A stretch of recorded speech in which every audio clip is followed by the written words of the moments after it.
کړی دی وایي زه ولاړم ازبکستان ته نه د والي چې دا نږدې والي دا خلک راته بس ازبکستان ته وایي زه چې ورغلم دا مسلمانانو داسې بې اختیاره را سره محبت کاوه ولې به سره کاوه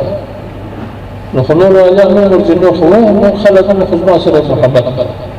دا ستا سره ولې محبت کوه دا محبت له دې وجې در سره کاوه چې دلته په دې ملک کې د اسلام د قدر یو اواز پورته کېږي دلته د مسلمانانو د عزت اواز پورته کېږي چې دلته اسلام دی دلته شریعت دا مسلمانان داسې تاسو ته تږي دي لکه خپل سکني وروڼه چې ته ویني او د هغه په دفاع کې خلک ولاړ دي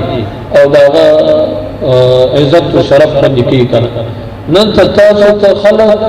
د یو خاص مشفق وروڼو پلرو په نظر درته ګوري که نه ځکه چې یوازې تاسو یاست چې د اسلام غږ پورته کوئ د شریعت غږ پورته کوئ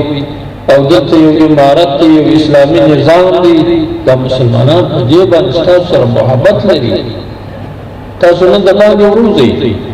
تاسو ورسئ چې موږ د افغانستان یو د اسلامي امارت یو دا د خلکو محبت تاسو وینئ نه مو پېژنئ چې ته د کومې ورته وایي د افغانستان یې د دې اسلامي امارت یې هو ستا شمله درمچي یې کړه ته راوړه ستا دا شمله که د روکن درمچ کړه ستا پښې درمچي یې ستا پښې درمچ کړه تاسو خو د اسلام غږ پورته کړی دی اسلام حیثیت هم پورته کړی دی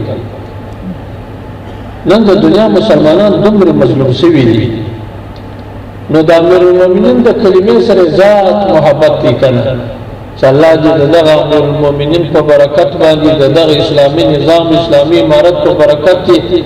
الله ټولې دنیا ته داسې امن و صلح راولي لکه نن چې د افغانستان پر سرزمین الله راوستلی دی